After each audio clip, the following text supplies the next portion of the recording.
Welcome to Category 5 Technology TV. This is episode number 566. And right off the bat, Jeff, have you heard the news? I have not. What's the news? They found water on Mars. Oh, I did hear that. Did you hear that? Did you hear that? This is just breaking news today, folks, and we've got to... Now, we're broadcasting this live on Wednesday the 25th. If you're watching this on demand after the fact, this is huge. I mean, beneath the ice cap of Mars's southern hemisphere, the southern pole. Massive pool of water. They found a massive pool of what they believe is salt water. Right. So they don't believe that it can host life, but it gives them hope that maybe they'd find something that's a little less salty. Yep. I had to mention that off the top of the show. It was exciting news. That is very exciting news. Yep. So they believed that water did at one point flow on the surface, but because of the atmosphere on Mars, it just can't exist there and it would evaporate. But today, they announced that under the surface of the pole is water and possibly a lake system. There you go, Matt Damon. I can't wait to hear more. Grow your potatoes. Can't wait to hear in that. more. Okay, so on this show, yes, on Category 5 Technology TV this week, now you notice it's just Jeff and I, and we go way back, and we are audio nerds. Yeah. We love sound, and in fact, we've brought our friend with us here tonight, our binaural audio rig, and he records in binaural 3D audio. So tonight, we're going to be reviewing a pair of Bluetooth headphones that'll blow your mind. They're not like any other Bluetooth headphones you've seen. They've got an added feature that you are not going to believe. Also, a set of speakers that's so affordable, and yet they look great and they sound amazing. I can't wait. Stick around. This is Category 5 Technology TV.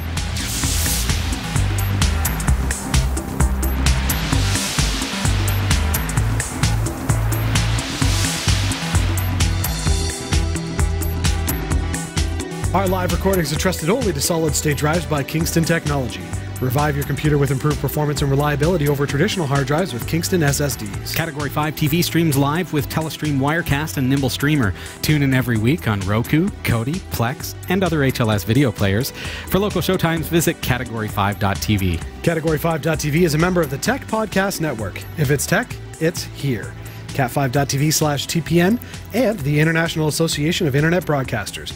cat5.tv/IAIB. Either Jeff is back or Sasha has grown a beard. I'm voting for Sasha's gotten hairy. There you go. There you go. Okay, Sasha's away tonight. She wants us to relay the message. Hello. That's literally that's the whole message. Yeah. I would have thought more. Say hello. I would have thought there'd been more love. Oh yeah, like I miss you. But no, here's just some like, pictures. I'm gone. Hi. Just hello. Yeah. So that's all you get, folks. That's all you get. So send your emails to Sasha at category5.tv. How you been, man? Good. For the last 3 weeks, I have not been here, and I haven't even bothered to say hello. What a jerk. Yeah, I know. It's ridiculous. Summer, you're supposed to be able to chill and relax. Yeah. But work has just gotten so busy. Is that what it's been? I was saying last week, like, I don't know why Jeff isn't here. Yeah, it's been work. It's I think last week I was hoping... Did we not pay you enough? No, you don't. Oh. You really, really don't. Yeah. That whole volunteer thing. All I asked for was for a package of nerds, but no. That's all you need? A package of nerds, man. Oh. It's a tech show. I thought you meant you wanted me to be here. Well, you're always here. My nickname is Package of Nerds. It's Bald Nerd. All right, whatever. Just nerd this, nerd that, whatever. Yeah, no, it's just been busy with work, and I think it was either last week or the week before I was planning to be here, and just things went awry, and about an hour and a half before the show, I'm like, I'm not going to make it, and sometimes it's the way it goes. It's the way it goes. And then Robbie does the mad dash to move the cameras around and everything else. Not to guilt trip you or anything, but I hope you feel guilty. I don't at all. No? All right, yeah. Well, what's new in your tech world? Is there any new device that's making you excited? I'm still wrestling with my Odroid. With your XU4. Yeah. And when you say you're wrestling, like it's really small and you would overpower it. Believe it or not, it's kicking my butt. What's going on? It has no internet. It has no internet. Okay, Yes. so the XU4 is a device from Odroid. It's about the form factor of a Raspberry Pi, and it's a single board computer. But it's got 8 cores. It's got 2 gigs of RAM. It's a power horse as far as that goes. So why no internet? Well, so if you remember about, I don't know, a month and a half, 2 months ago, I mentioned that I got in the Odroid and I found a version of Raspberry Pi or RetroPie that I could get on it. Yeah. And so what had happened is I loaded that onto the SD card. I was playing some games. It was great. And then I'm like, oh, why am I leaving my Bluetooth controllers hooked up? So I went out, bought a Bluetooth dongle. Oh, yes. Plugged that in, and I was like, oh, I need to do an update to get, you know, something for the drivers to work. And I couldn't connect to the internet for whatever reason. I couldn't download. And had you just not connected to the internet previously? I hadn't had a need to because all of my ROMs were on there. I was enjoying everything. Yep. No need to do an update because I had the latest version of this software. And I was trying to do, you know, an apt-get upgrade, update, all that kind of stuff. Nothing was working. I'm like, this is driving me nuts. So finally I started going into the back-end programming of it. And for whatever reason, there is no internet. It's just not picking up signal from So an apt update was just telling you couldn't find the host? That's correct. So did you try turning it off and on again? I did. Yeah. About 1,000 With times. the Ethernet cable plugged in? Ethernet cable plugged in. And unplugged, both ends? Both. It's plugged into the router on the other end? Yes, I even switched it from my Turtlecoin miner, my Raspberry Pi. Yeah. Use that same cable. Oh, you're losing like 10 cents a month. I know. Well, no, just to test it. So I took that cable, plugged into the Odroid, nothing. But then I plugged the cable back in. But did you reboot while it was plugged in to get DHCP? Everything. I've done it all. I even contacted the company that I bought it from. Oh, okay. And they're like, yeah, sometimes the internet will come disabled. Here's the instructions to turn it on. And the software did that, nothing. So that's my big And that's hard to do when you don't have an internet connection. How do you apt-get install a module for the kernel when you don't have an internet connection? Yes. So that's been my big tech new. So what you need to rule out is the network interface controller, of course. Yep. I suspect that the distro that you're using, this RetroPie build, perhaps was built to be headless, not headless, but offline. I wiped it out. And then what did you install? I installed Debian. And it still didn't give you networking? Still did not work. See, this is the nice thing about the SBCs, Jeff, is that you could just grab a second SD card for experimenting. Yes. Start trying different distros, see which one works. Try Ubuntu Mate, works great on a XU4. Yep. They have builds right on the hard kernel website for download in the wiki. Yeah, I tried headless. I tried with like a GUI, so you get right to the desktop. Yeah. I tried everything. And nothing's working. So I'm wondering if the device itself is actually just toast as far as Ethernet goes. I can't imagine that. Well, that's what I thought. They're really good devices. Like, they're well built. I know, but I've been so busy the last 3 weeks. It's just been sitting there, and I can't. You got to play with it. Yeah, for sure. So that's what's new for me in the tech world. That should be a show. Bring it in. We'll figure it out. I would love to do that, and quite frankly, I'd love to do it live just to see if I could stump you. You know what would be another good test is to take your SD card out, plug it into my XU4, and boot it, and see. Like, that would rule. Pardon me. That would rule out the network interface controller. That's true. It would. See, I don't have a second XU4. Maybe I just need to buy another XU4. You need 10 of them. I do. And you can buy them through our store. No, but seriously, bring in the device and the card. I'll plug it into my XU4. Sure. We'll boot it. We'll see if it has networking. If it doesn't, we know it's the distro. Right. Although you've tried a couple different distros, and that's kind of weird. Yeah. But we could also plug your XU4 into my network and see if it gets DHCP. Maybe it's a networking issue. Well, that could be. It's possible. Do you get an IP address? Like, these are the things, like, can you do like can you set your IP statically in network/interfaces? Nothing. Absolutely nothing. But the weird part is my network picks it up.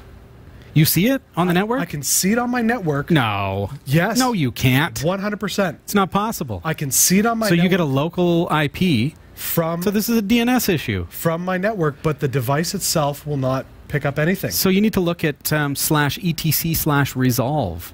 There's a file there. No, open that file with Nano or something. Yep. And that has the cache of the DNS resolver. So maybe what's happened is that your DNS resolver is using the one that the person who developed the software used. And if they're, say, in the UK and they don't allow Canadian users to connect to their DNS server. So what you can do is you can edit that resolve file. Extreme getting to that. But you're getting an IP address. Not on my device. But you're saying you see it in the DHCP pool. On the router. Yeah, on the router. So you're getting an IP, and you could find the IP address in the router. The router sees it, but it's not giving me an IP. It sees the device, and for the IP, it comes up question marks. Like that. This is my challenge. I want to see this, Jeff. I want you to bring this in. This is going to be like next week's show or something. Yeah. Just bring it in. Sure. Let's just make it a show. Let's figure it out. It's wild. I've never run into anything like this. Has anyone else run into something like that? One of the funnest things about single board computers, these little itty bitty computers, is that you can just tinker, play around, wipe the card, reinstall, put in another SD card, try other things. Oh yeah, but if you're running into a snag like that, I'd want to plug it into a different network and just see if it's that. But check your resolve file and set it to like Google's DNS servers, like 8.8.8.8. Tried that. Tried that. I kid you not. I've probably spent 10 hours at least playing with it, trying different things. I had no issue with like blowing up the software, just trying to figure it out because I just reinstall it. Yeah, yeah. And it was at the point my wife's like, I think you need to give it a break. Yeah. I'm like, it's driving me nuts. And even the foo is reiterating my comment, like bring it in so that we can try it on a different network. Maybe it's your DHCP server doesn't play nicely with the XU4, which would explain it. Maybe there's Can that happen? Yeah. Really? Sure. Why not? What would cause that, though? I don't know. MAC address conflict. Maybe did it work at one point? Did it work at one? Did it work at one point?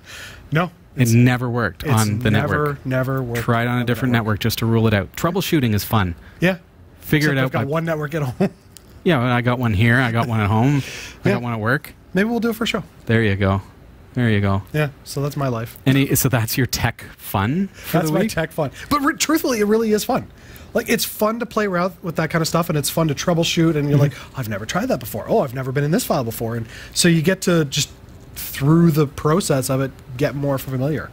Sure. So that is... That's part of the fun, isn't it? Exactly. That's what I say. It's I've been doing bug fixing. Yes. And I'm a programmer, and programmatically, I'm bug fixing like crazy. And through the process of bug fixing, I'm learning. I'm learning how certain things work. Like right now, I'm dealing with a kernel issue on a Pine A64 Plus, and because of that, I'm having to learn how to compile in new modules to my kernel and figure this kind of stuff out. So, so I'm learning. Today had an issue on one of our servers at work, and I was playing around, and I realized that I needed to write a Python script, and I don't know Python, so I had to do some Googling, and I had to write a Python script. Man, it's been years since I've programmed in Python. I think I was like 17. I do a lot of Bash, I do a lot of PHP, and I do some pretty cool stuff with Bash, and some cool stuff with PHP. Don't be a hater. Come on now. There's still validity in PHP. PHP is capable. That's right. Python was the very first language I ever programmed in. Oh, yeah? Yep. GW Basic for me. Really? Yeah, I was a little bit earlier than you. MS-DOS was the first. Well, MS-DOS is an OS, so what was your language? You would have been in QBasic. Yes, yeah, it was QBasic. Yeah. Yeah, Wow. that was grade 5. Takes me back. Yeah. For computer Nice. class. Touring and all this kind of stuff. Yeah. Python for the win, says Legion X1. It's great to see you, chat room. Nice to see so many folks, friendly, familiar faces. We've got Solbu there, Garby. I do see Al Peck. Big Kitty is there with us as well as C128D. Who else is joining us here? Lots of people. I mentioned the Foo is here with us. Nice to see you. Wayward One is here. Storm Chaser 3000 is also joining us. It's nice to see you again this week. And incidentally, Storm Chaser 3000 says their first programming language was Scratch. Oh. Oh, you're just a young one. Yeah, I'll Just a young one. But that's a great base because you're learning syntax. And if you learn syntax, like I'm learning, now I'm teaching myself Python. And so syntax from PHP sort of translates. I think there's a really good translation between PHP and Bash. Certainly, you know, like the indentation doesn't matter as much as it does in, say, in Python. Right. But well, I'm learning, and once you learn syntax, you can kind of translate that information, that knowledge, to other languages, and I think that's a great thing. Indeed. All right. All right. I want to say thank you to all of our patrons this week, and some folks have also thrown a little extra in the tip jar or even bought a Category 5 t-shirt, things like that. Just various ways that you can support Category 5 TV. Our internet installation is paid for. Our rent is paid for. We are all volunteers here, but you supporting Category 5 TV is what makes us able to do this for free. Whether you're watching this online, which is probably where our biggest expenses lie, like just producing the show, having a studio space, doing the show, and then putting it up online for people to be able to download for free and watch for free. That costs a lot. That costs us a lot of money. And if you're watching on cable TV, you know, that's a little bit different because we don't have the same bandwidth expenses on that. But there are time considerations with that, and the extra time that goes into providing the video files to your cable network. So we appreciate you supporting us in any way that you see as a way that you want to support us. And for those of you who have this week, we appreciate that very, very much. I did this week. Thanks, man. Amazon Prime Day. Hey. Oh, yeah. You weren't here last week. So do you want to tell us what you got? I got a laminator. Anything tech? A laminator. A laminator. Nice. Yep. I have just laminate anything? Just for the purposes of being able to laminate something. Like, want to laminate. I don't have a laminator. I need a laminator. There you go. I mean, there's no other reason. Last week I mentioned that we got a Stream Deck, and this is here, and it only took beautiful. It only took 5 minutes to set up. It's very sleek. It was really, really great. So now if I push a button here, it's like instantaneous zoom in on Telestream Wirecast, and it works really, really well. It does. So I'm looking forward to using this tonight. I love the graphics for the buttons. And I haven't programmed them all in, but you'll see Wirecast here. I've got a Wirecast button and standby, things like that. So I got all my controls. I'm going to set that up, and I'm going to actually be reviewing that on a future episode as well. I look forward to that. Got a lot of fun stuff coming up. Speaking of reviews, tonight, I mentioned at the top of the show, this is like audiophile heaven tonight. We're looking at a pair of Bluetooth headphones right after the break, but they've got a little bit of a twist in that you don't need Bluetooth. Interesting. Stick around.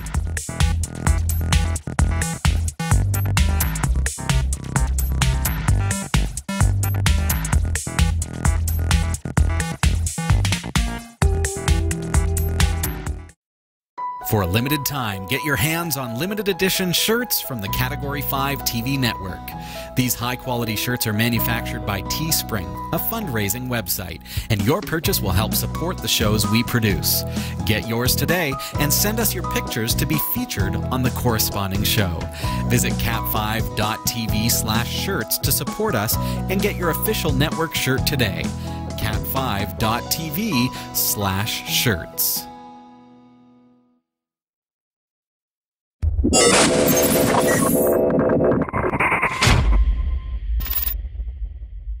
Welcome back. This is Category 5 Technology TV. Tonight is for the audiophiles in the audience. Oh, yeah. Or is it just for us? Well, Jeff, they can come along for the journey. How did we meet? You know the story. Radio. And so part of that is our passion for really good quality sound. I think one of the most, like, other than like the songs we played, one of the biggest conversations I always had was, "Oh, you got new headphones, right? What do they sound like? Oh, what feature, like, you know." But back then, it was all hardwired into the board. Yes. There was no such thing as Bluetooth. That's true, right? So now everything's Bluetooth and wireless. Like iPhones don't even have a headphone jack anymore, and that people are like, "Oh, that's crazy." What? Realistically, I just want wireless headphones now. It's true. That's all I want.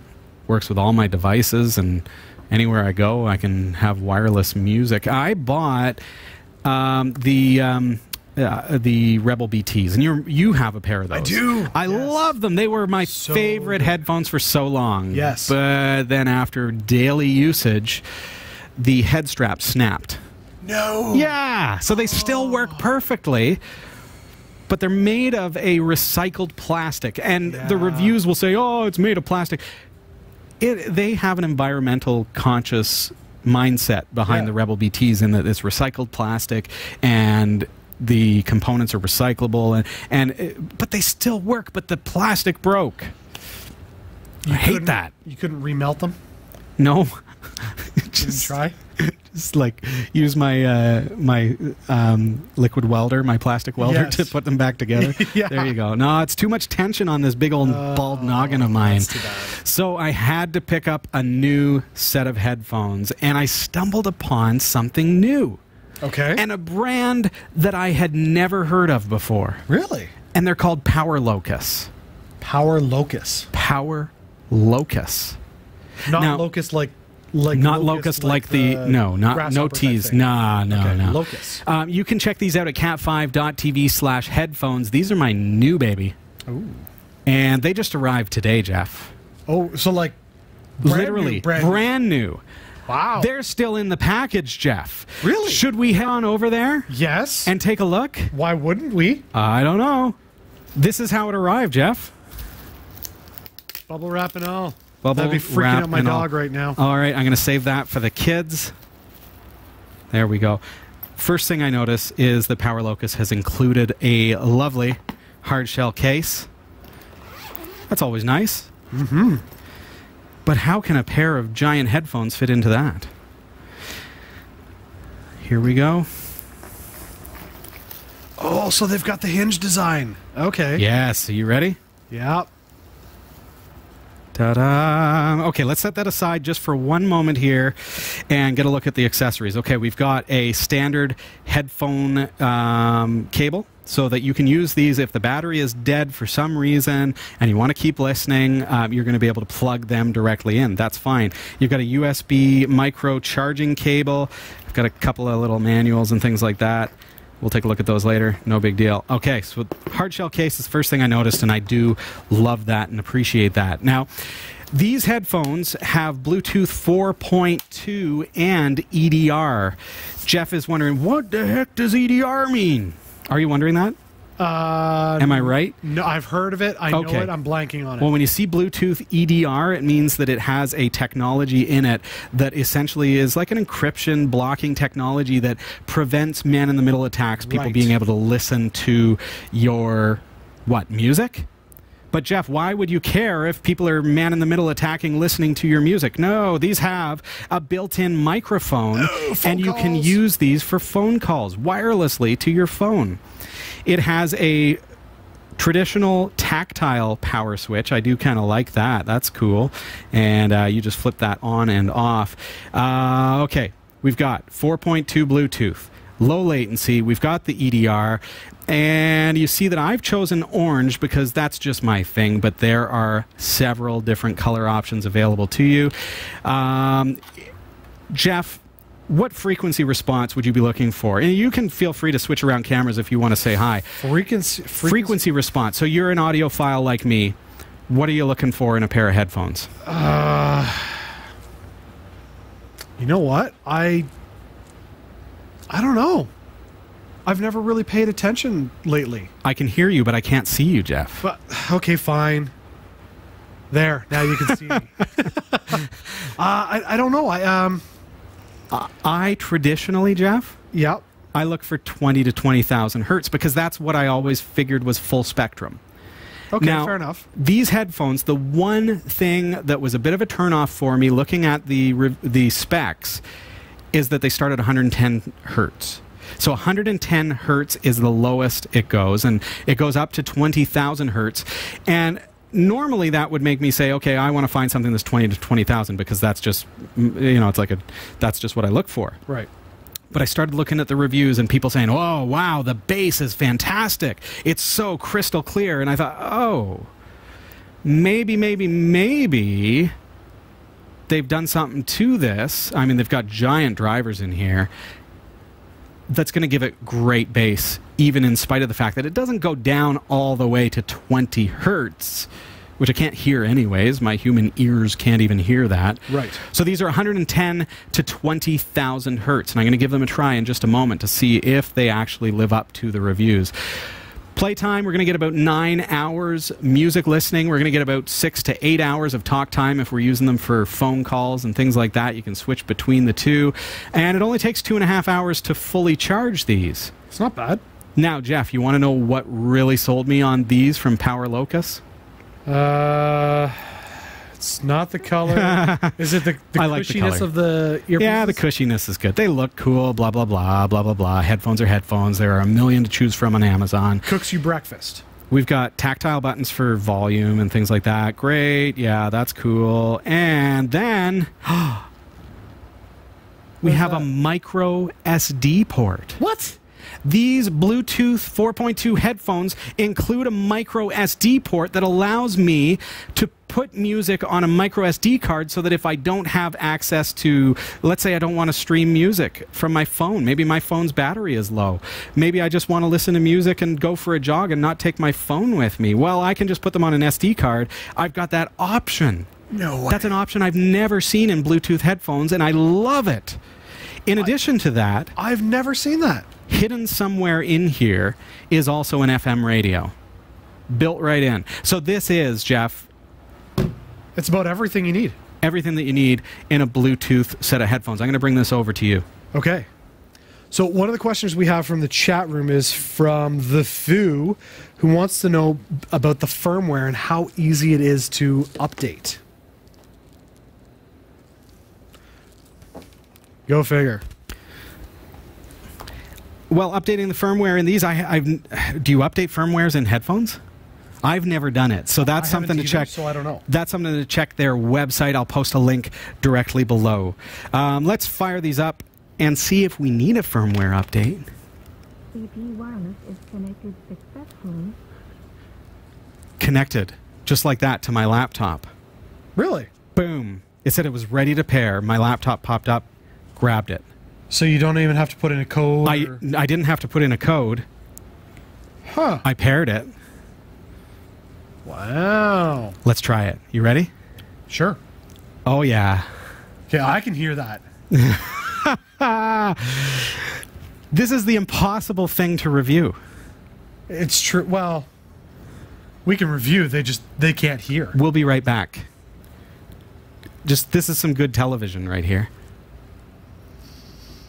Jeff's pretty particular about the headphones that he wears, and they're impossible to let you hear how they sound. Or are they?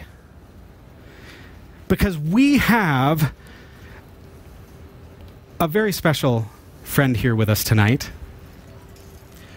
I'm just going to miss the rest of the show. Okay, I'm going to take these over to our dummy head.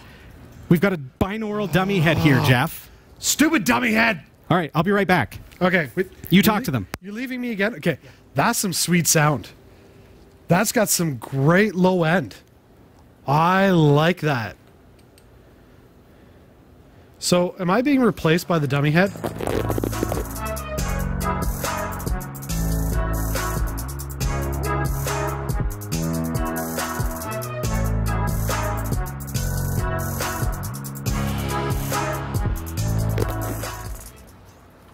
I'm jealous of the dummy head.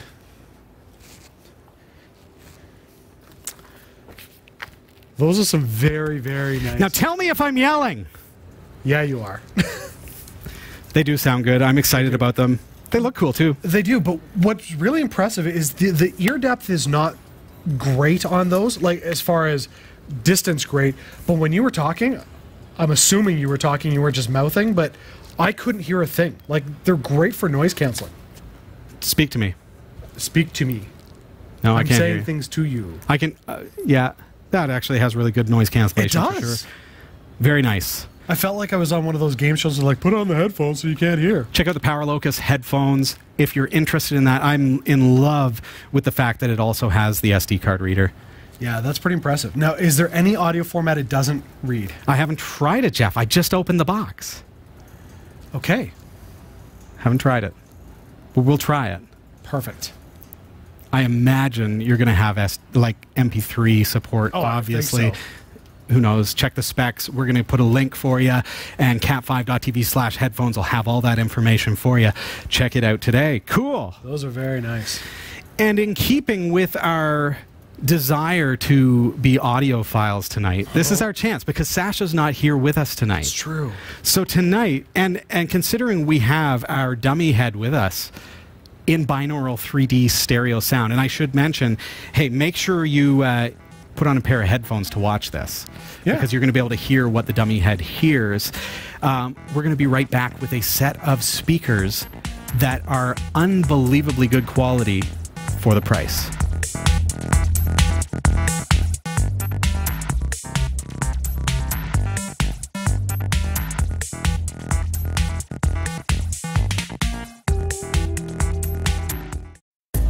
Whether you shop on ThinkGeek, GearBest, B&H Photo Video, eBay, or Amazon, or even if you want a free trial of Audible, you'll find the best deals and support the shows we produce by simply visiting the shopping sites you already frequent by using the links on our website. Visit category5.tv/partners for the full and ever-growing list, and help us create more free content like this show. Thank you for shopping with our partners, and thank you for watching.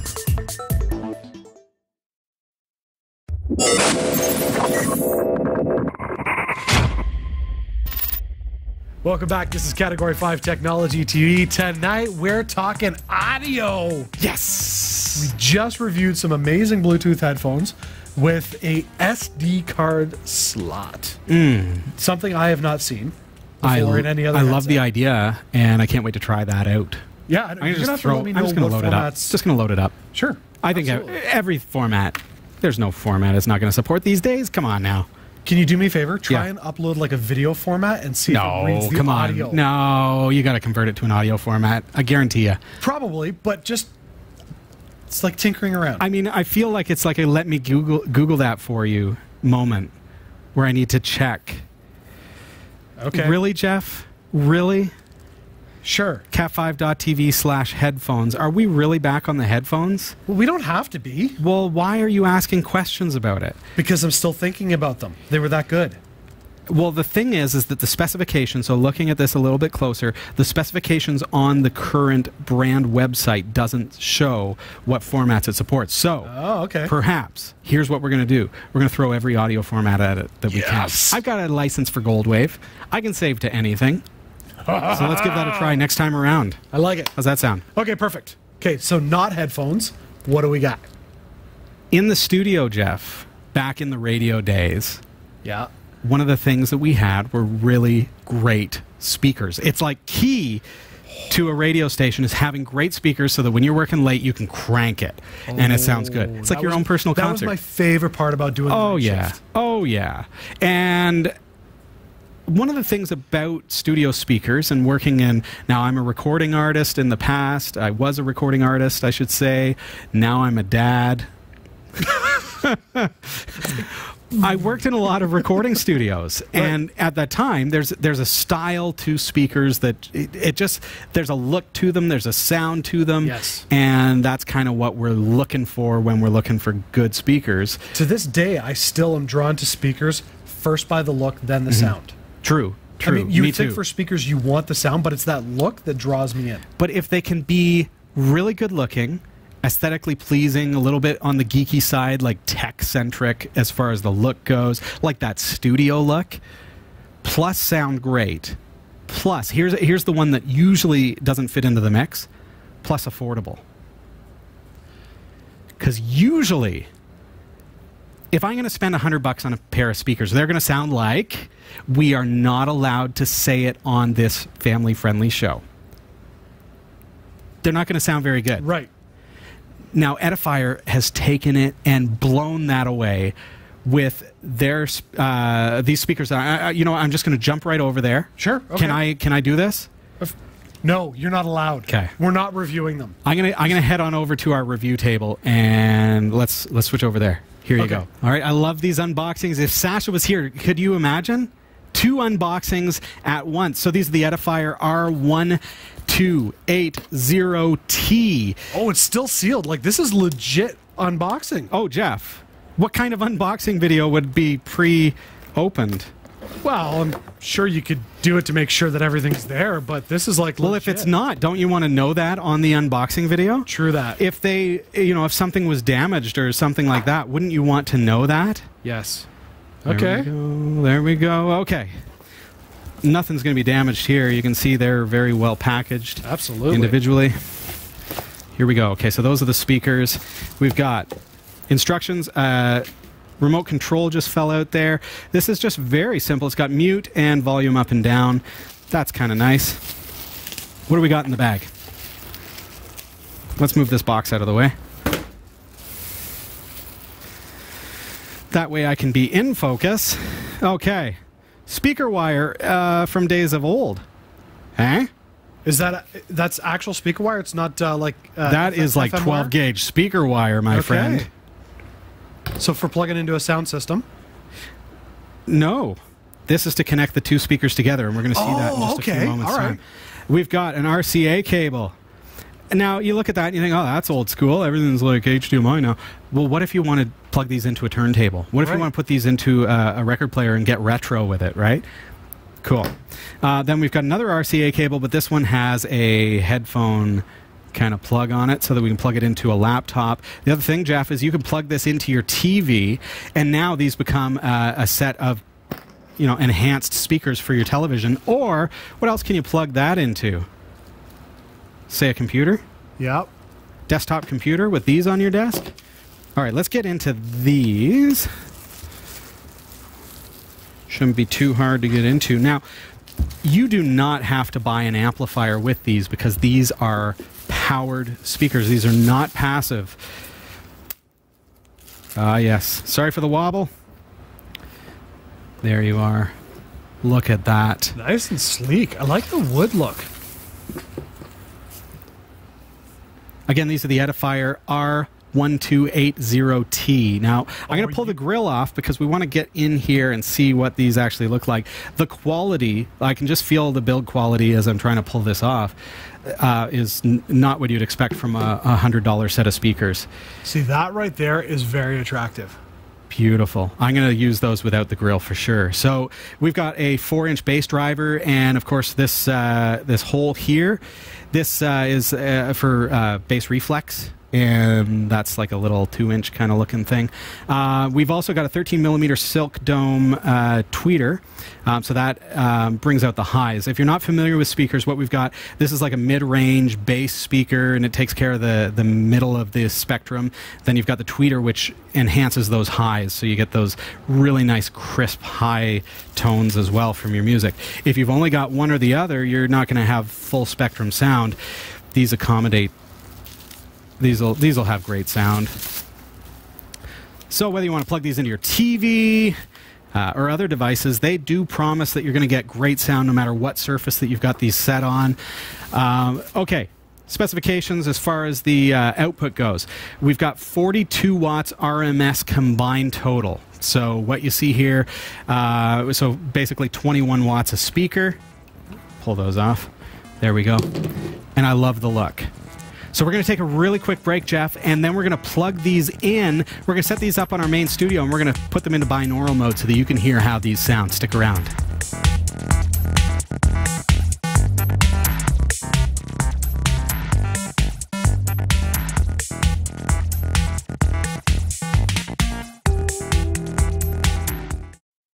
Jeff Weston. Yeah, man. You're building a brand new, beautiful website. What? Aren't you? No. Am I? Oh, you're a terrible actor. What? This is where acting comes into play. Oh, I didn't know we were acting. You're supposed to act. Okay, fair enough. All right. Yeah, I'm building a really cool website. Are you building a really cool website? Just because Jeff is confused doesn't mean you have to be. Visit cat5.tv/dreamhost to sign up for unlimited web hosting for your website with unlimited email accounts, MySQL databases, the latest version of PHP, WordPress, and more, and even a free domain name registration. It's less than $6 per month, so sign up today. cat5.tv/dreamhost.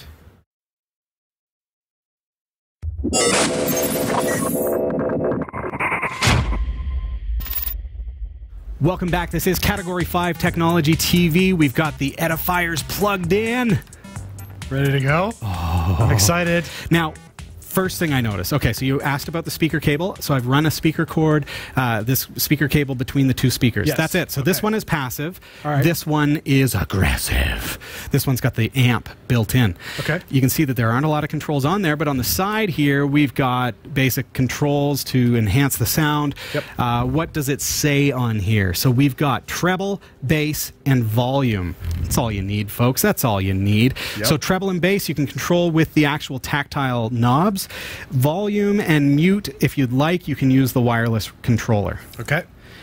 Are we ready to fire these up? I'm ready. Now, we have a very unique scenario here tonight because here at Category 5 TV, we actually have a binaural recording system. So that dummy head that you see there is recording in binaural 3D sound. So if you put on a good quality pair of headphones, you're going to hear essentially, I mean, with the limitation of the microphones in the binaural dummy head, you're going to hear essentially what it sounds like here to us. Okay. So are we ready? I'm ready.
Goodness. Wow. The Edifier R1280Ts, those are exceptional. I can't believe they're $100. That's it? That's it. Folks, you got to check them out, cat5.tv/speakers.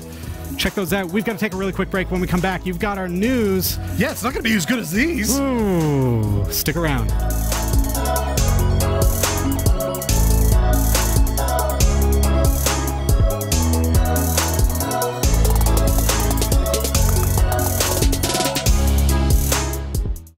Hi, I'm Robbie Ferguson, and I love being a Vimeo Pro member. As a web broadcaster, I need an affordable video hosting platform that's as flexible as me. A Pro membership lets you upload up to 20 gigabytes of HD video each and every week with no additional bandwidth restrictions.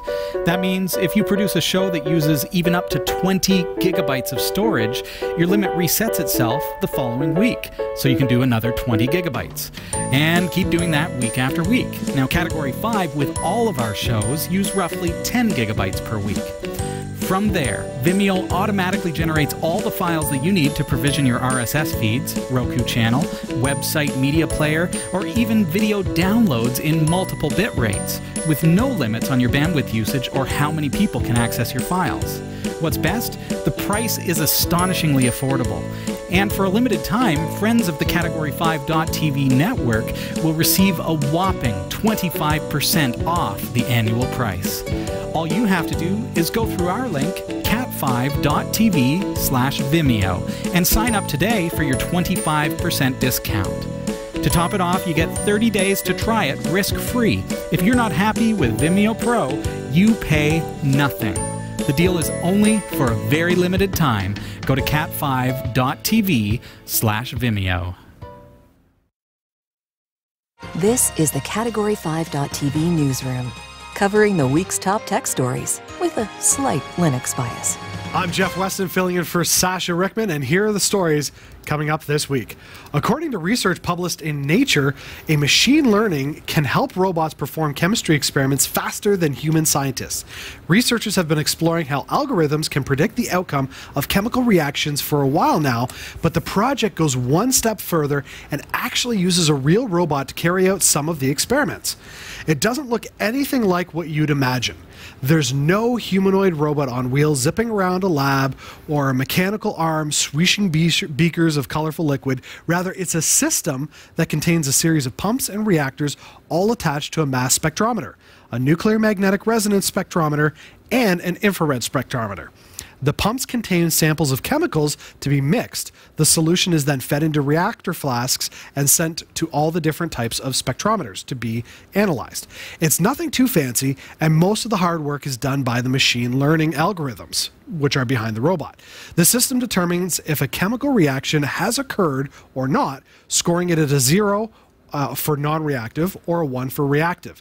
The machine studies the information from the different spectrometers to see if new molecules have been forged. The model was trained on 72 reactive and non-reactive mixtures from known chemical reactions classified by human chemists. A team of researchers from the University of Glasgow built a neural network and trained it on nearly 3,500 reactions. They flagged almost 600 to be held back for validation and then tested it on nearly 2,000 reactions.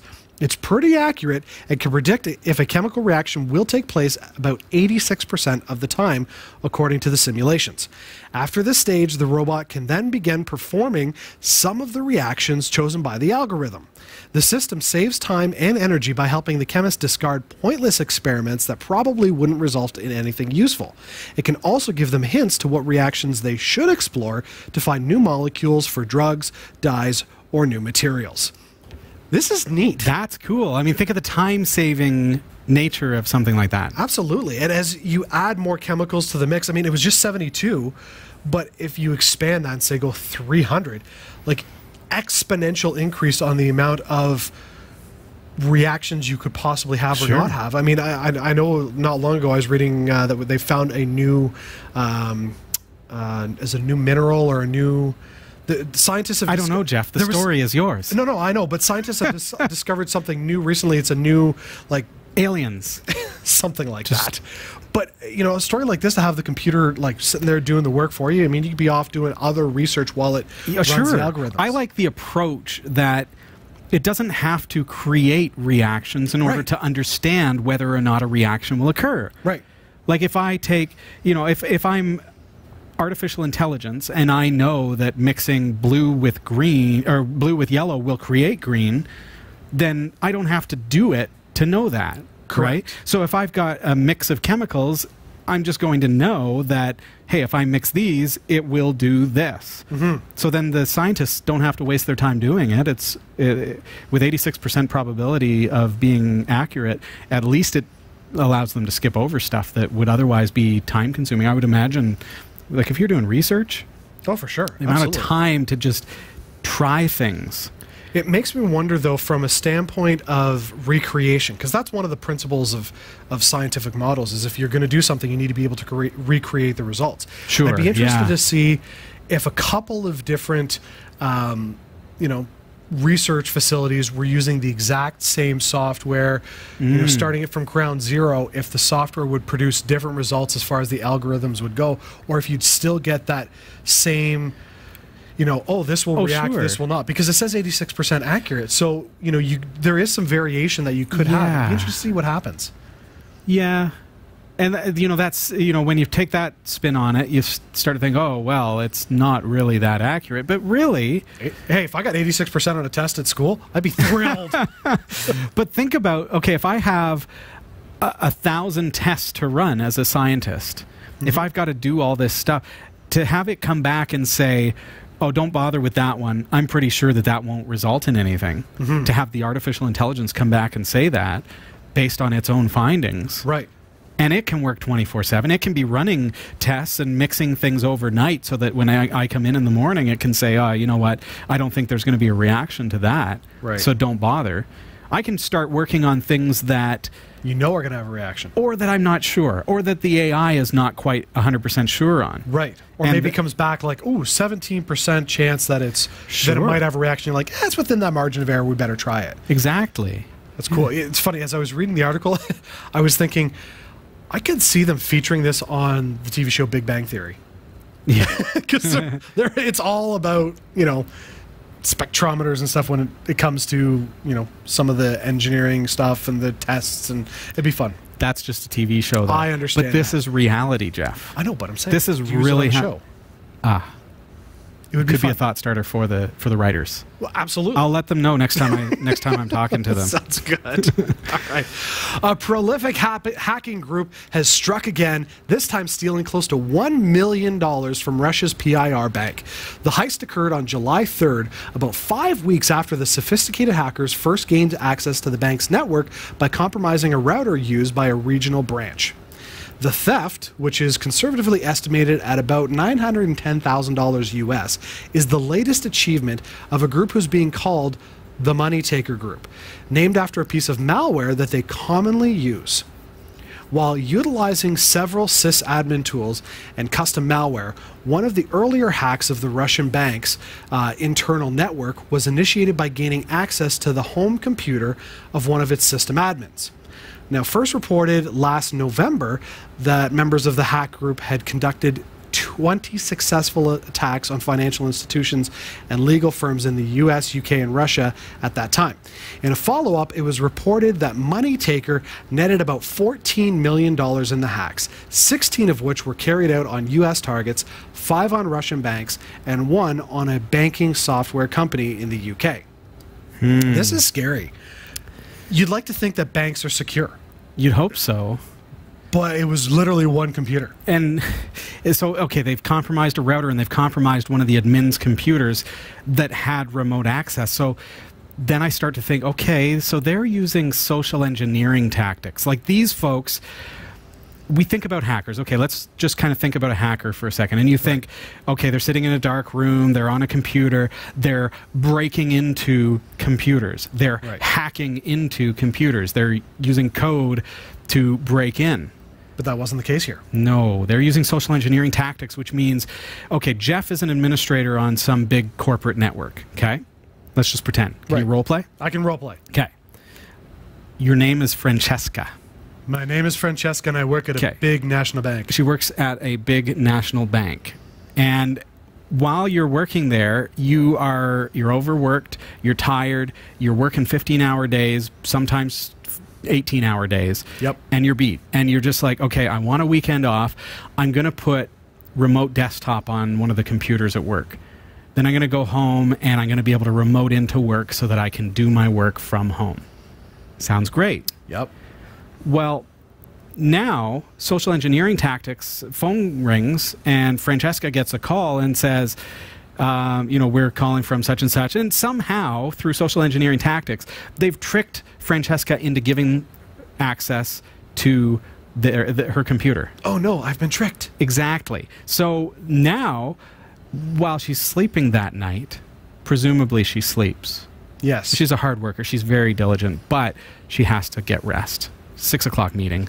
And so they get in there at 2 o'clock in the morning when the computer's idle and they see, oh, look at that. There's a VPN or a remote desktop protocol connection to work. Mm-hmm. Click on that. Oh. We're in. Oh. It's a login for the bank. And boom, boom, boom. They're in. And suddenly through social engineering tactics, they've tricked or somehow hacked in. Now the other side of malware. Well, malware is anything, like it could be remote access, remote administration software. Mm-hmm. It can be remote administration tools that are legitimately used by IT personnel in order to administer computers. When I'm fixing computers halfway across the country, I don't go there. No, that's I right. send them a file, they open it, and I've got access. So if you fall for receiving that file from someone who is not me, well, you're done.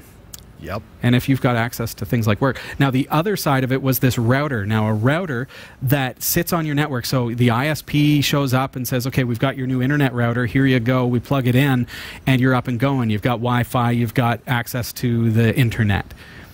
People don't think much of it. And you then should always be updating the firmware. The firmware is out of date by years. The passwords are possibly set to default passwords and things like that. It's amazing how often that happens. It's scary. I mean, you think that it doesn't, but it really does. Yep.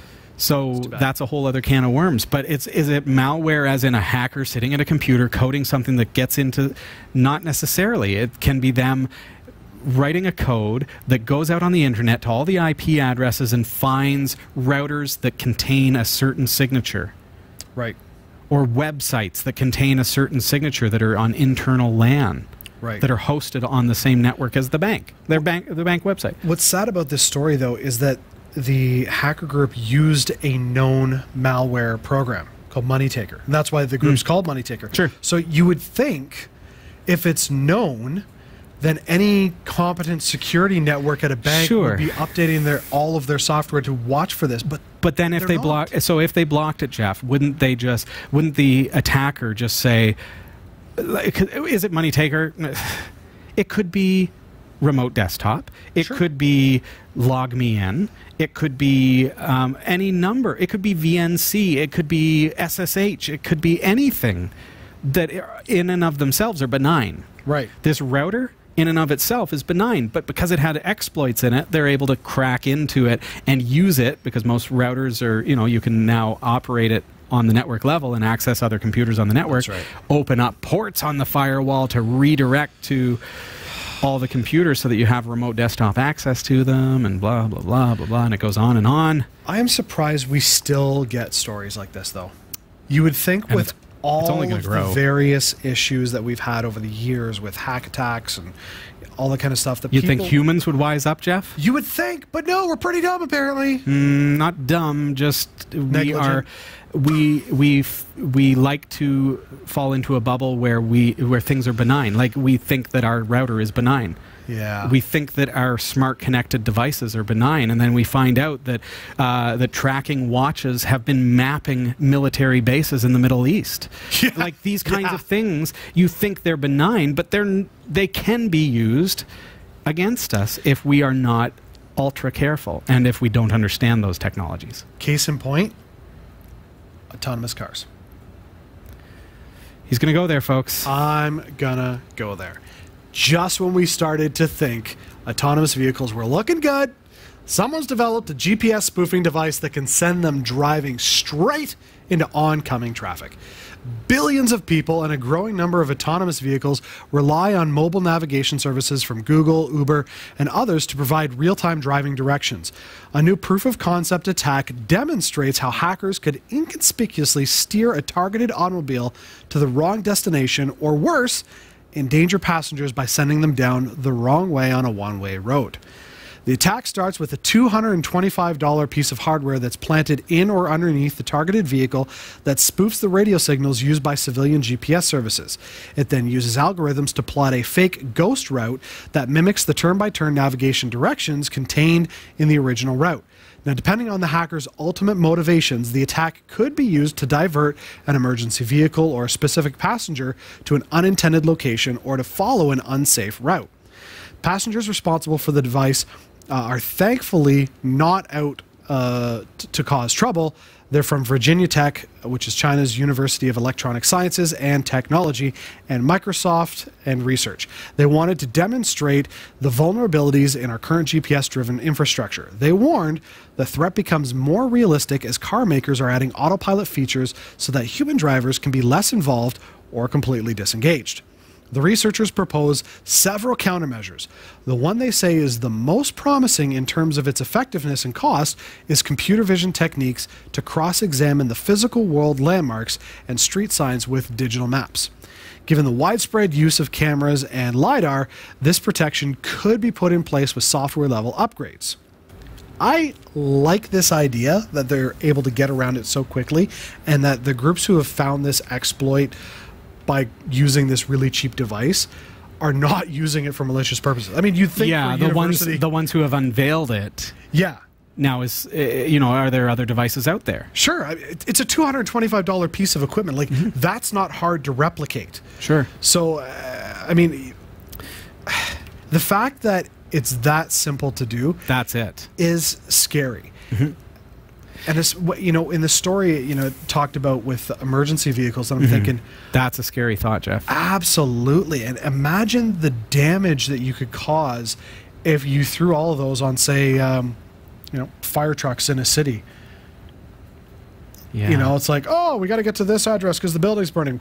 You're over here instead. Like, just a simple. Yeah, and you like to you say, and again, it goes back to us thinking that things are benign, and you'd say, why would anyone do that?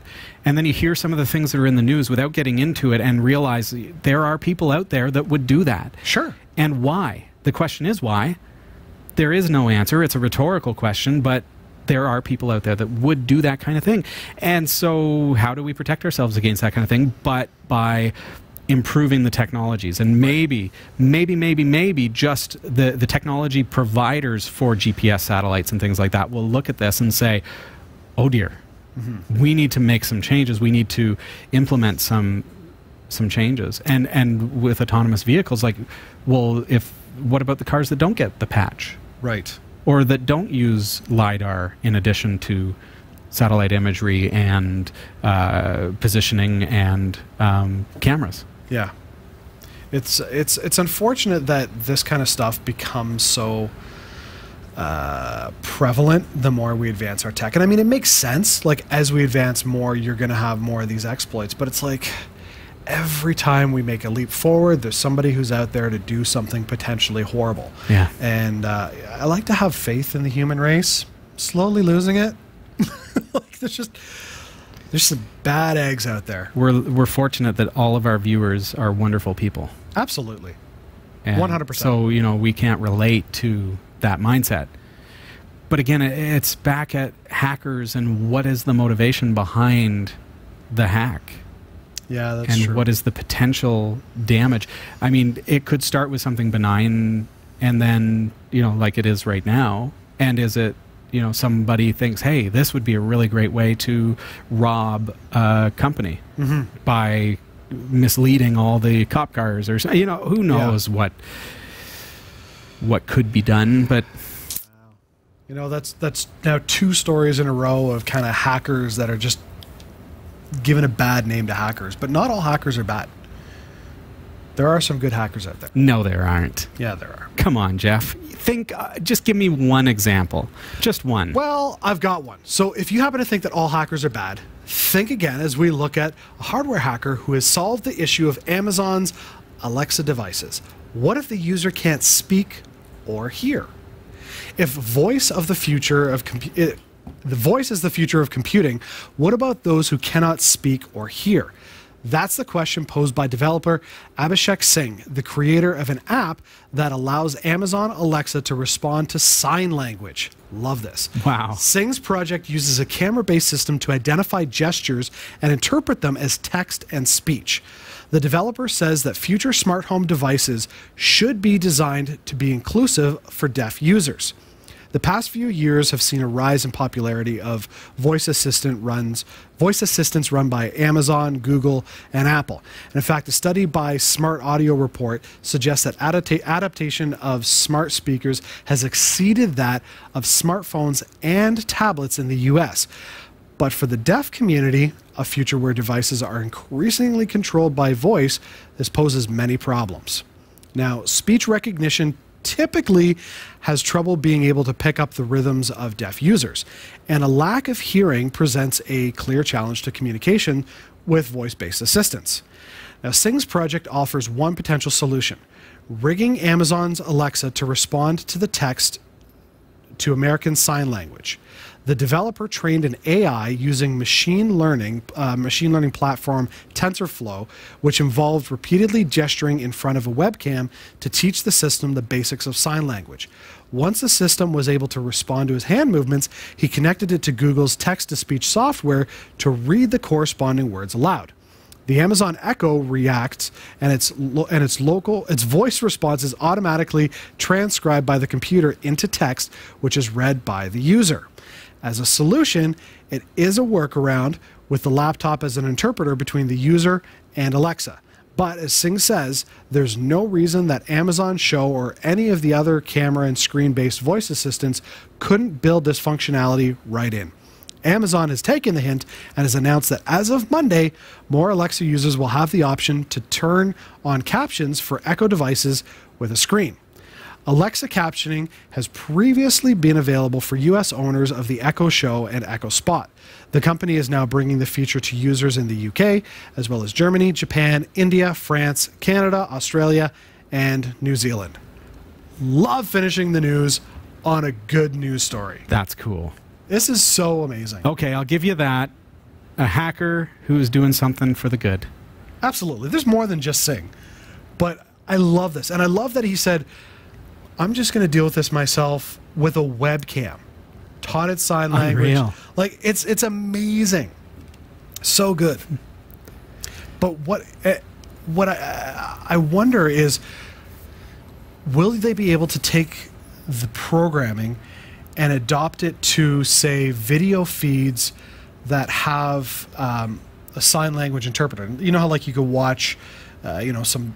Oh, like use that to translate? Yeah. So you know maybe you can't watch something that might be on TV, but it will translate it for you. Yeah, I seem to recall Microsoft was trying to do something like that, but it wasn't very accurate. And I start to think about, how accurate is a system like Singh's, for example. But then you start to think about, okay, well, the English language. So to translate a video, for example, that has ASL embedded into the video, that would be. You'd have to, the AI, the interpreter would have to know and understand the language that is being presumably spoken. Yes. And that would be incredibly challenging. Now, you look at a device like a Alexa device. Even though it speaks the language, be it English or whatever language you've got it set to, the commands are very rudimentary. Yes. So they're preset. It's like Dr. Spatzo. It's like preset commands that you are speaking to the device and that it is speaking back, and it's generally pretty basic as far as language goes. Yes, absolutely. Alexa, what's the weather? Sorry, I didn't mean to set yours off. But those are the kinds of things. And then if it responds by text captioning, then it can say whatever it wants. But if my signing, and I can't sign, so I can't do it for you, but if my signing were to set it off with, Alexa, what's the weather? And then the Google translator said that aloud, or the Google text-to-speech said that aloud, then it would be quite possible. Absolutely. Yeah, for sure. I like that. It's cool. It's neat. I like that people do this stuff. Very much so. Good on you, hackers. Not the bank job. Yeah, those ones are jerks. That's right. But those of you making things more accessible, we love you. That's right. Keep up the good work. Big thanks to Roy W. Nash and our community of viewers for submitting stories to us this week. Thanks for watching the Category5.tv newsroom. Don't forget to like and subscribe for all your tech news with a slight Linux bias. And for more free content, be sure to check out our website. From the Category5.tv newsroom, I'm Jeff Weston, filling in for Sasha Rickman. And I'm Robbie Ferguson. Glad to have you here. I'm glad I could be here to interject a few points. And I thank you for being here this week. I hope you had fun with us, and we look forward to seeing you again next week. I believe the whole crew's here next week. Are you here next week? That's the plan. I hope so. Sasha's going to be back from her vacation as well. I'll be here, and we've got a great show planned for you, so we'll see you again next week. Take care. Bye.